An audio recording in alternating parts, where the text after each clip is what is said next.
Vancouver Island Report. Good evening. A well-known Nanaimo man has been killed in Edmonton just days after moving to the Alberta capital to play rugby. Gabriel Gregg celebrated his first victory with his new team on Saturday night. And then just a few hours later, he was found unconscious and badly injured on a city street. As Edmonton Police build their case against the man who is suspected in Gabriel's death, his friends at home are remembering his life.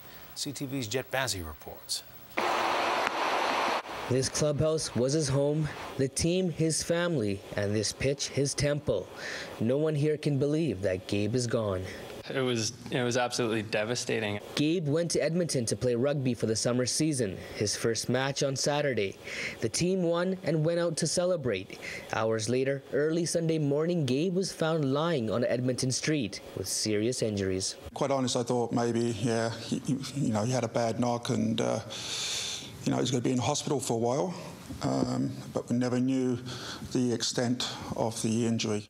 Gabe lost his father to cancer just a few months ago. This week, his mother and sister had to fly to Edmonton as he was removed from life support. Another devastating blow to a family now cut in half. We've been in contact, and anything we can do as the Hornets Rugby Club, we will do, and we'll always be there for them. We were Gabe's second family. His club remembers him as the spark plug of the team, a die-hard rugby player who wore his Hornets jersey proudly, the ideal Hornet. He was a tremendous rugby player. I mean, this is a guy that used to throw his body on the line time and time again. I mean, he was as hard as they got. For a little guy, I mean, you couldn't get any harder than Gabe. This is the locker room where his personality shined. Now, a ball sits where he used to. He's got a contagious smile. He's a life of a party, basically, in the change room after a big win. He quickly became a lifetime member of this club. With his carpentry skills, he helped build his second home. Gabe was one of the club members who helped install this bench right behind the clubhouse and right in front of the rugby field. This bench immortalizes the club rugby players who left the field too early. That day, Gabe had no idea that his name would be going up next on the bench.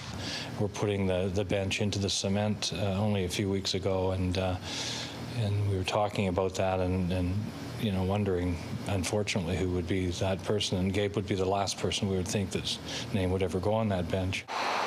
The club is glad to hear that the Edmonton Police have made an arrest. Derrick Shawn Hansen is being charged with 1 count of manslaughter. The club is planning to celebrate Gabe's life. They will place his name on the bench beside the others so he can watch his beloved Hornets play forever. Jet Bazzi, CTV News, Nanaimo.